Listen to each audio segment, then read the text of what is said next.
y'all just yell in the back if you can't hear me. My name is Joe Smith, and I'm out of National Forest in Alabama. I work in fire back home, but I'm part of this incident management team. And I asked them for a little liberty, and y'all have to excuse me. I have a wife and 3 kids at home who barely ever listen to me, so I told her I wanted to take a picture of the crowd that has actually listened to me. So y'all sorry?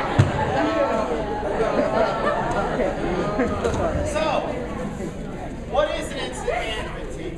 Joe, can you use the mic so we know Yes. that? So what is an incident management team?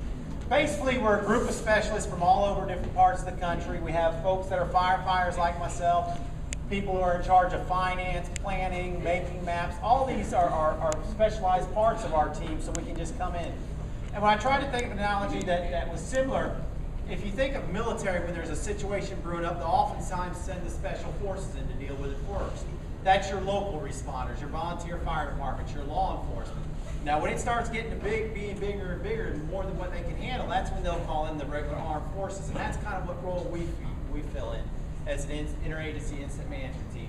And as you heard Paul talk about, there's different levels. One being the most advanced, that's when you have a really catastrophic incident down to a type 5 incident. So we are a type 2 team.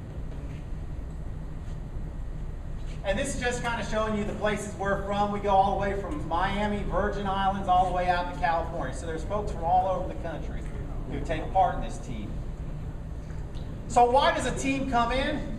Basically, when circumstances are beyond what the locals can handle. Like Paul said, there's 12 dozers in a 4,000-acre fire. That's a lot of work. And just like you look at this picture, these are trucks that are probably about the size of an ice cream truck. So you start having stuff like that, you need help. Or when the local responders themselves are affected. If a firefighter's home has been burned down, he's not going to want to be out there, and it's not going to be safe to have him out there fighting the fire when he's worried about where his kids are going to sleep that night. So that's one of the valuable things we provide. So going on to talk about this fire a little bit more, Paul called us. We got the call Friday morning, and we were here. Most of us were here Friday night. And one of the first things we do when we get to an incident, and I'm going to date myself a little bit, but if y'all ever saw the cartoon G.I. Joe about knowing is half the battle, well, that's the key for us. We've got to get out there and get the information, because if we don't have the information, we'll just go all over the place. It's kind of like training a puppy. If you try to train a puppy in your yard, that dog's all over the place. But if you can get them into one central spot, then you can start refining. So we divided it up in divisions, and we come up with a plan. And we were real lucky because your town actually had a lot of head start on us. They already had an incident command post, and basically the incident command was over at the rec center. It's kind of like a quickie mall, basically, of firefighting. It has all the resources we need. We also had the food was already set up for us, and a hungry firefighter is not a good firefighter, so y'all really took care of us.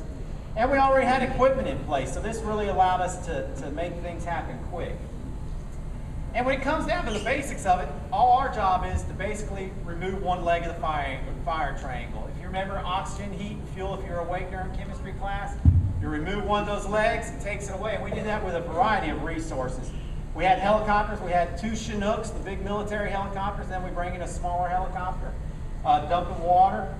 Variety of engines. Like he said, we probably, at the final incident, we probably had up to 20 dozers at a time.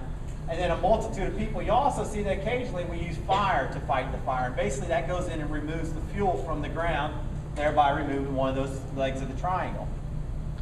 So we've gotten that fire contained. I don't know the official night of containment, but basically when that gets over, we have to come in and do the grunt work. That's the shovels, the rakes, getting under the ground. Like Paul was saying, that fire gets under the ground and it'll just creep around. Now luckily we've had rain, and what we instructed our crews to do yesterday is get out there and open all those pockets of heat, so when the rain comes, it'll help to put that stuff out.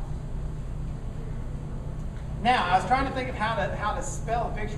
We have several hand crews of 2 20-person teams. We had probably a dozen fire engines, multiple structure engines. But how many football fields do you think would fit in that fire by a show of hands? How many think 100? It was about a 4,000-acre fire. 500? 1,000. It was actually 3,000 plus football fields. Now you think we're having to go out there and check for heat. Now a football field would be easy to do because it's nice and grassy. We've got to deal with swamps, we've got to deal with power lines, gas lines, private individuals.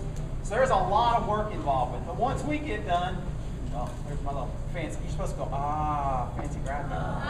There you go.